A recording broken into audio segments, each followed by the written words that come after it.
உயிருக்கு ஆபத்து இருக்குது, எனக்கு வந்து பாதுகாப்பு கொடுங்கன்னு சொல்லி ஒரு டிஎஸ்பி ரேங்கில் இருந்த ஒரு உயர் அதிகாரி கேட்குறாருன்னா சாமானிய மக்களின் நிலைமை என்னவா இருக்கும்?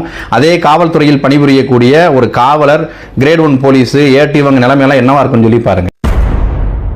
உங்களுக்கு அடிபணிய மறுக்கக்கூடிய காவல் அதிகாரிகள், நேர்மையாக இருக்கக்கூடியவங்க எல்லாவரையுமே பழிவாங்கக்கூடிய இந்த கேவலமான செயலை தமிழக அரசு உடன்பட்டு தாங்க செஞ்சுக்கிட்டு இருக்கீங்கிறது வந்து இங்கே தெரிய வருகிறது. அதிகாரிகளும் அரசு அலுவலர்களும் நமக்கு வேலை செய்ததுக்கான ஒளியே தவிர அவங்க வந்து எஜமானர்கள் கிடையாது, அவர்கள் வந்து தலைவர்கள் கிடையாது. அதை எல்லாருக்குமே சிஸ்டமேட்டிக்காக ஒரு புரோட்டோகால் இருக்குது. அந்த புரோட்டோகால் படி தான் ஒரு அதிகாரி வேலை பார்க்க முடியும். அதை அவர் மீறும் பட்சத்தில் மீறுறாருன்னா அவருக்கு தக்க நடவடிக்கை இருக்கும். சிஸ்டமேட்டிக்காக எல்லாமே இருக்குது. விரோதமான செயல்களில் ஈடுபட்டு அரசிற்கு வருவாய் வரணும். அதுக்கு உறுதுணையாக இல்லாத அதிகாரிகளை வந்து பழிவாங்கும் நோக்கில் தான் இவரை போல அமைச்சர்கள்லாம் இருக்காங்க.